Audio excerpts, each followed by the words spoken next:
Hello there, welcome to Author Hour with Richard Lyntton. I am your host, Richard Lyntton, author of North Korea Deception, book 1 in the Deception series. North Korea Deception is an international political spy thriller available in all formats, including audiobooks. Today, my guest is the #1 best-selling author of the Philadelphia legal series, William L. Myers Jr. His 4th book in the series is the highly compelling, plot-twisting, page-turner courtroom drama, A Criminal Justice, not to be confused with his first novel, A Criminal Defense, which is book 1 in the series. Born into a blue-collar family, Bill inherited a work ethic that propelled him through college and into the Ivy League at the highly prestigious University of Pennsylvania School of Law. But after 10 years defending corporate America, he realized his heart wasn't in it, so he started his own firm and began fighting for the man on the street. And we must also mention that Bill even had the rare honor of arguing before the United States, Supreme Court. Bill is quite simply one of our best local authors. Thank you, Bill. Thank you so much for joining us. Richard, how are you? Thank you. Thank you for having me on. I'm very excited. So exciting. So this is like my first thriller writer to have on the show. Thriller writer to thriller writer. It's great. I like this. I do like this. I'm really excited. I'm really excited. So right off the bat, and I always get through about a quarter of my questions because we end up chatting, which is the whole idea. Yeah. Real quick. So just read A Criminal Justice, the 4th book. There's a couple of things I just want to ask you right off the bat. That you reference a Tesla Greyhound bus / car. Is that real, for real, or did you make that up? It's not real yet. It probably will be real before long. Okay, so there's a grain of truth to it. There's a grain of truth. There's a grain of truth to everything. Okay, exactly. When I was reading it, I'm like, wow, this guy's good. This guy's good. So there's a grain of truth, and then the piñata thing. You describe the American legal system. Is that literally what you are taught in law school, or did you sort of come up with that scenario? You're not taught that in law school. Mm-hmm. When you're in law school, you kind of view law as a noble profession. Yep. You're going to go into courtroom, you're going to argue logically, rationally, but when you start to actually get into the courtroom and you start fighting, you see that it is like street fighting. Right. And I say that in the verbal sense. In the verbal sense. Yeah. Hopefully in the verbal sense. We say that the American justice system it's an adversary system, right? Like the British legal system. When I think of the British legal system, though, I think of guys in white wigs arguing very respectfully to judges, treating each other very respectfully in the courtroom. Yep. In the American system, I compare that to the piñata principle, where the idea is, when the other side puts a witness on the stand, you beat him with a stick, and theoretically the truth will come out. I love it. So and it's funny because that concept is almost the opposite of. I always joke about the political systems because. When my wife and I argue, I always say, well, just look at the House of Commons. What do you expect me to say? She says, well, how can you get so upset? How can you get so excited about stuff? Yeah. And I said, well, just look at the cultural difference. But go and anyone who's never done this, by the way, if just Google House of Commons Prime Minister's Question Time, it's just pure entertainment. Oh, yeah. But you guys are so politically correct in your political system. And so in a way you're saying that the American legal system is actually a little bit opposite to that, because I feel like we are pretty polite in England. Do you think? Yeah, I think you are more polite in England in the court system. Yeah. In America, it can get nasty. It's not always nasty, and most of the attorneys that I come up against, I respect. Yep. Many of them I like. Right. And we all know it's a round world. Right. If you mistreat me today, I will mistreat you tomorrow. Right. But there's so much emotion involved in the courtroom that even the lawyers sometimes let it get the best of us. Right. And we're a little bit too strident, we're a little bit too hard on the witnesses. Some witnesses you have to do that with, most witnesses you don't. But it's a highly emotionally charged environment. It's for me as an actor, it's truly fascinating because I think I berated or I made fun of my wife for 20 years for watching Dateline. I never used to watch it. Right. I said, what are you watching that for? I just started watching it, I guess, at the start of the pandemic, and I'm just glued to all that courtroom drama. I just find it fascinating. Yeah. Last night, quick spoiler alert for 20 seconds, I watched a Netflix show called Long Shot. I don't know whether have you seen that? No. So basically, in a nutshell, it's a documentary about a guy who was going to be put into the electric chair, were it not for the fact that he went to a baseball game, Dodgers baseball game in LA, and he was literally, by pure coincidence, caught on Larry David's show, Curb Your Enthusiasm, some outtakes, literally, like, picture thousands of people. Larry David goes down, and they're filming secretly because they don't want people to know, and this guy is walking down with his little girl. Wow. And his lawyer said to him, I'm going to get you off. He didn't know about that filming, but he said he believed that this guy was innocent. And anyway, so it's a fascinating story, but the lawyer kind of reminded me of your bio a little bit, because he said, I'm out for the little guy, I'm out for justice, I'm out for truth. So, how did that come about? Just tell us, going from that decision from corporate America, like was it a specific case? Tell us about that. Yeah, there was a defining moment for me. One of the corporations that my big law firm, when I first got out of law school, represented was an asbestos company. And asbestos, very bad stuff, has killed a lot of people. And one of the things that you would have to do sometimes is take a deposition of someone in their own home, in a hospital bed, literally dying of asbestos-related disease, because they're not going to be there for the trial. And I was a young lawyer, and I was sitting around this gentleman's bed with all these other lawyers representing all these asbestos companies. And he's hooked up to the tubes, and his wife is standing there, and all the lawyers are trying to get him to admit he doesn't remember what product's name was on the box. And this man, he started out working in the Naval Yard, founded his own construction business, built his own home, built whole neighborhoods, built his own airplane, and learned to become a pilot, right? His wife is standing there with such dignity, watching this unfold. And this guy's going to die. He's going to die. He has mesothelioma. Wow. And I said to myself, this is who I should be representing. I should be representing this guy and this woman against me and these other people. Wow. Wow. And wow. I went back and I talked to my mentor at the firm, and I said, I don't think I want to be doing this anymore. I think I want to do plaintiff's law. And we talked about doing plaintiff's law and the difference, and within a few months I was elsewhere. Wow. Yeah. So and how long after that moment? How long did it take for you to actually start your own firm? Well, I joined up with a guy who his firm represented injured railroad workers, which is a niche practice. Yep. Stayed with him for like 7 years. Yep.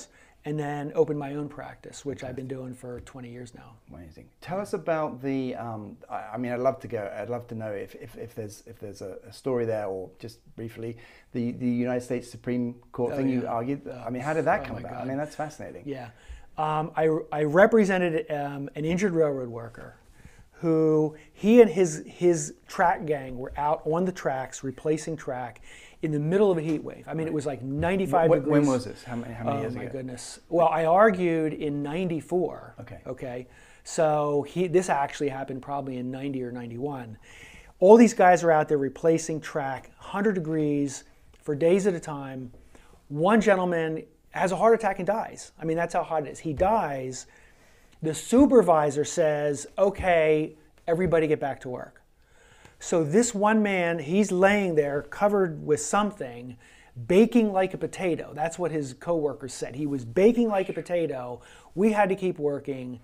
My guy just happened to be, know this guy all his life. My guy was like 20 years younger. My guy's friend was this guy's friend. Was the guy there? Sorry, were they both together? Sorry. Yeah. Small, so say 5-minute track gang. Mm-hmm.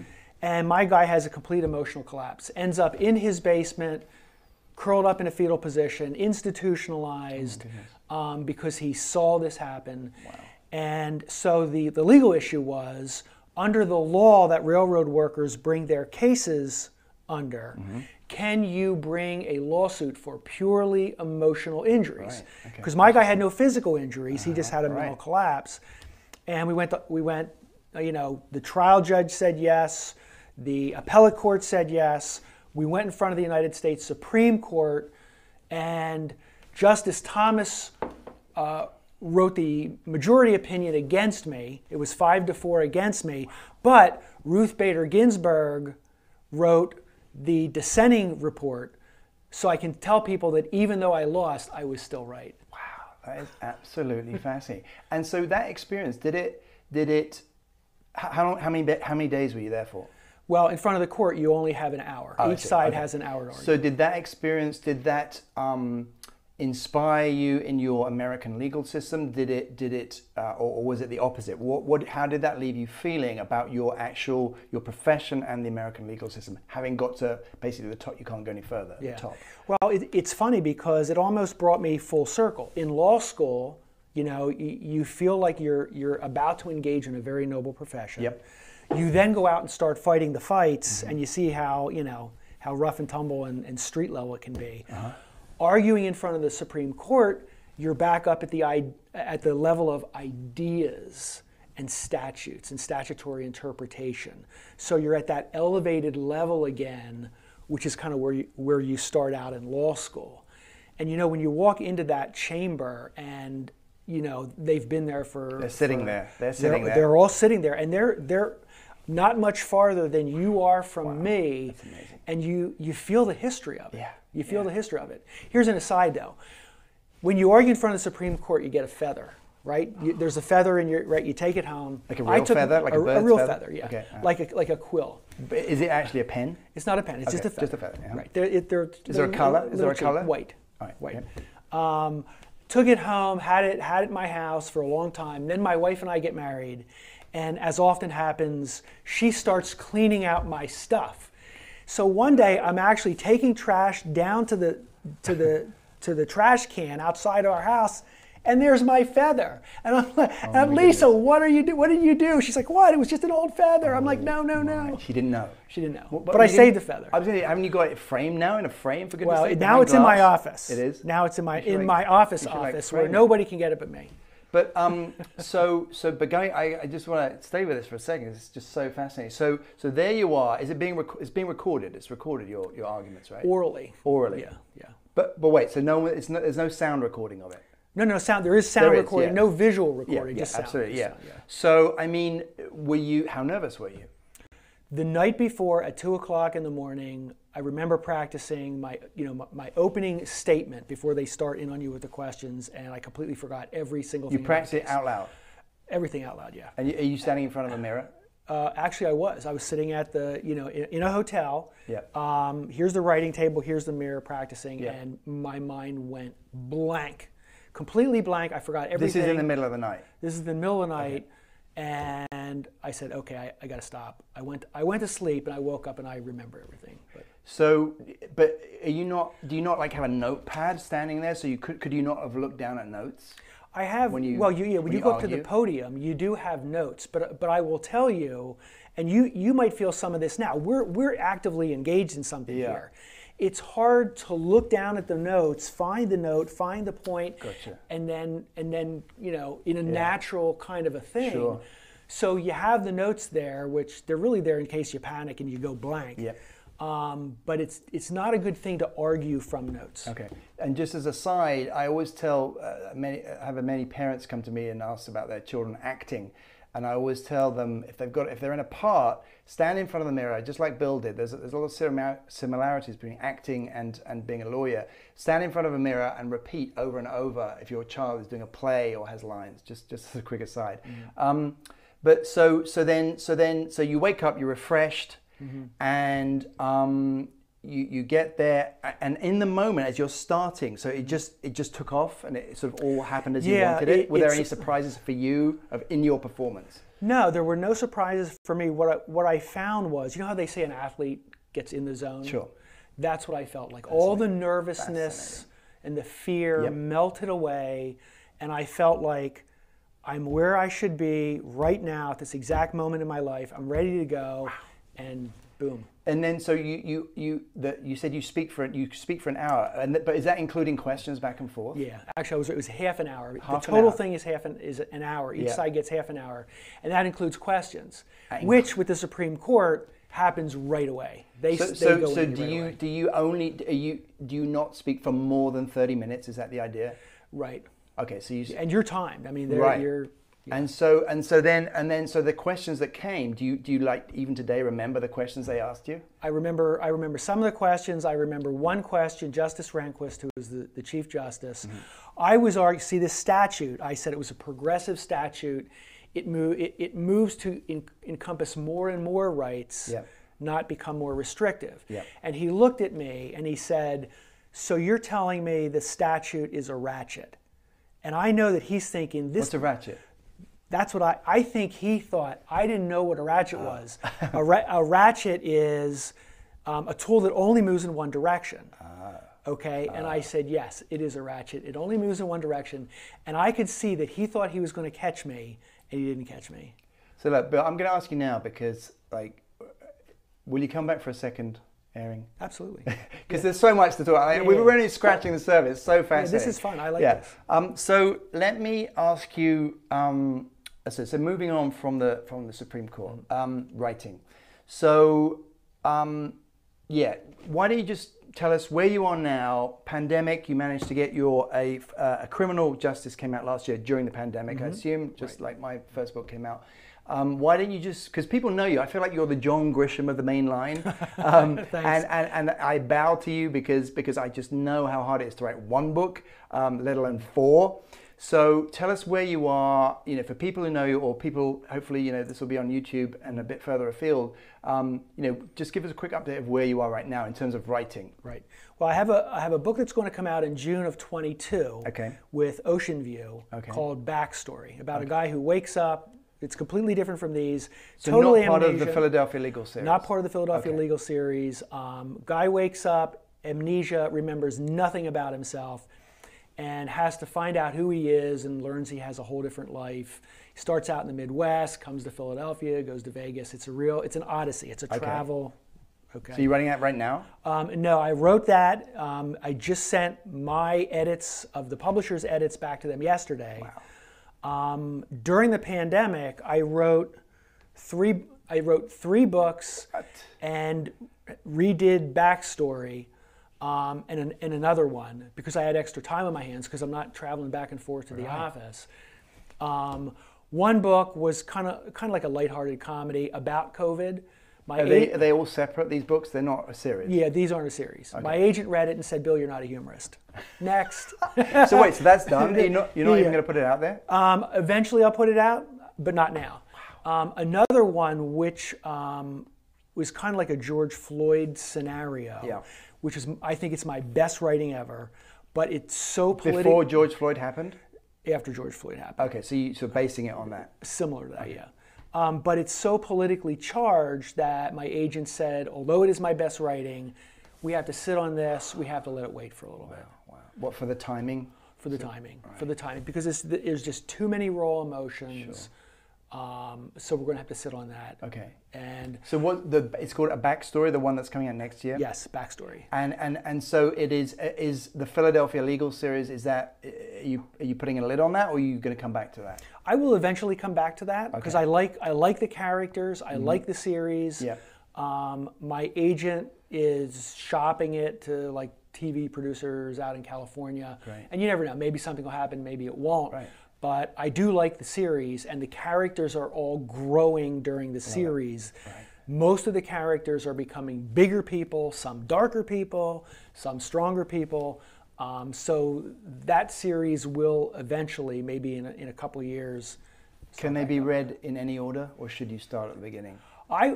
They can be read as standalones. They can, okay. But the characters, it's a similar troupe of characters, although you get additional characters with each book. Yep. And it's fun to see the characters go through their arcs. Mm-hmm. Like in the book you just read, A Criminal Justice, Piper McFarland, right, who is Mick McFarlane's wife. Yep. He's the main protagonist in a criminal defense. He's the one, let me just say, he's the one that you think, how is he going to get out of this? It's impossible. And I love those kind of stories. Right. But she starts out in a criminal defense as just the wife. Yep. And in the third book, A Killer's Alibi, she is now doing Innocence Project cases, and finally in a criminal justice, when it's almost inevitable that her husband Mick is going to be convicted of murder.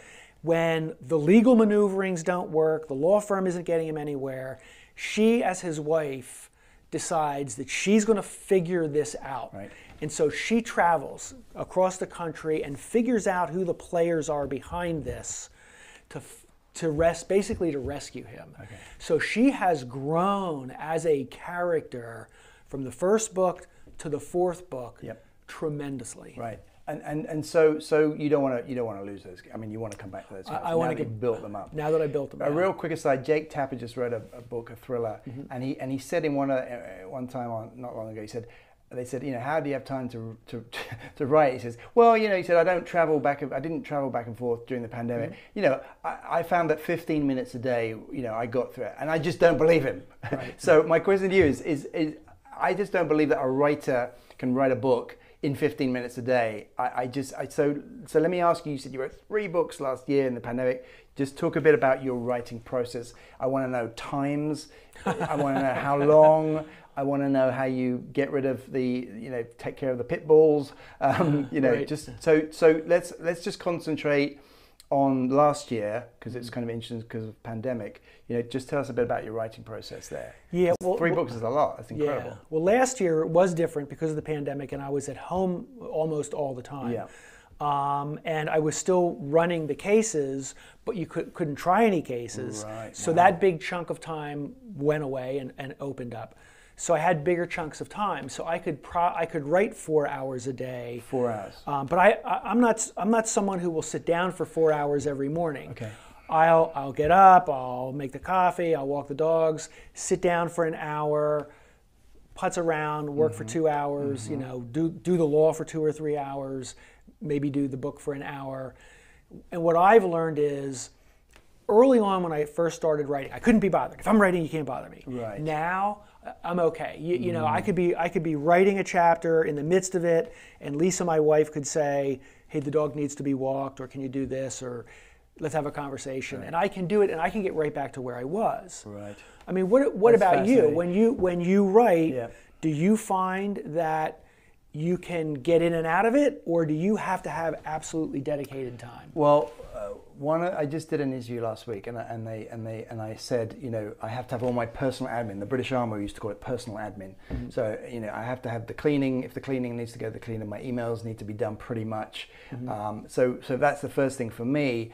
And just yesterday, my 16-year-old is now back at school, and I have to take him in the morning, and then I have to pick him up sometimes at 2 or at 3, and I get so frustrated because then there's something else, like I have an audition, a self-tape to do, and I just started getting really frustrated that I can never get my chunk. The only time I can get a chunk of 3 or 4 hours is on a Sunday morning. So funny that you should ask that. I literally just said to myself yesterday, you've just got to turn over a new leaf. If you get half an hour, if you get an hour, that's it now. No more, I need my 3-4 hours.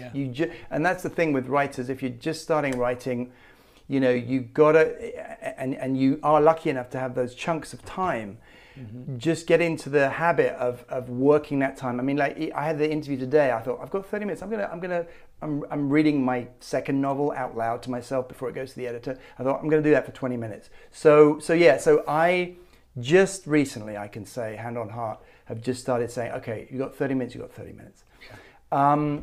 What about, so that's now, what about drafts, a number of drafts? Like another guest said recently that, Stephen King has to have a perfect chapter, before he goes on, like just a little bit about, and I can't believe we're all getting the time to wrap up soon, but anyway, you'll come back.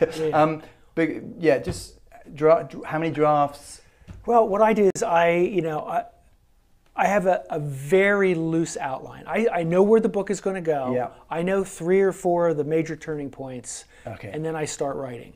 Okay. I'll do the first chapter, Yeah. okay? Then I'll print it out, I'll edit it, type in the edits, and then I'll do the second chapter. Do you like me? Do you or do you not write like 1 or 2 sentences for the synopsis for each chapter? No. Not even. No, because I want my chapters. I want the story to unfold like real life. Organically. Organically. Real life. Quick Like question real about. life. Sorry to interrupt, but your present tense thing. I noticed that you were writing in the present tense in the 4th book. Do you do that in all the books? I do that in all the. I do that in all of the Philadelphia Legal Series books. Okay. Yeah.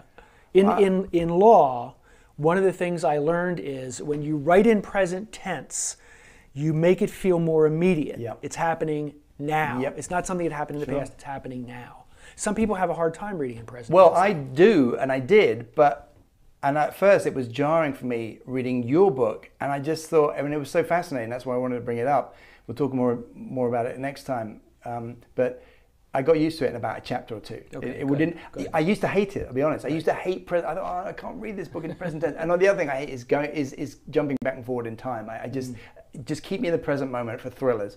Right. So I noticed that you did that, and I just wondered how hard it was to do that. But because it's tricky, you're in the present tense, and then you still have to refer to something in the past. So then you go back. Right. So, but anyway, so your next book is not like that. It's regular past tense, is it? The next book is regular past tense. Yeah. Okay. Yeah. Right. Wow. What else did I? Oh yeah, series. So, how important do you think it is, as a writer these days, to write a series? Like, I mean, obviously it's important, but what are your thoughts on that? Everything that I'm told, my agent tells me, both my publishers have told me, the publishers want, the agents want, because people want a series. People want to get comfortable with a character and see that character go through stuff. And it makes sense. So again, if we like to throw in a few tips here and there in the show. So again, when I started writing my novels, there wasn't the whole series thing. It didn't really matter. But then as time progressed and they were still on my laptop, several years down the line, I started researching, publishing, and series. I mean, it's like Netflix. It's like, you watch, I search Netflix and I want a series to get into. It's so funny. Yeah. I almost don't want to watch a movie anymore. And I guess that's the point. It's the same as a standalone book. So that's interesting. And then the book that's coming out next summer, is that going to be a series or is that just going to be a standalone? It can be a series. Okay. It can be. We want to see how people react to the protagonist. Yeah. I mean, he's a real gritty protagonist. He has a real past. He's done some bad things. Yeah. He's trying to find out and regaining his memory, am I a good guy or am I a bad guy? What am I? And so we want to see how people react to him. Right. And I think they'll like him at the end because in part it's a redemption tale. Right. So it's open-ended. He can be doing other stuff. Okay. Later. And I realize we're almost out of time. It's just I just want to mention that you have 9,000 reviews on your first book. Did you know that on Amazon? Yeah. It's unbelievable. Yeah.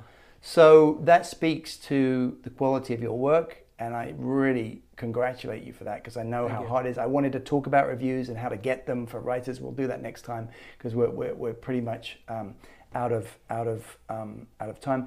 Is there any give us one quick nugget that you learned during pandemic that you perhaps didn't know before or didn't do before about writing?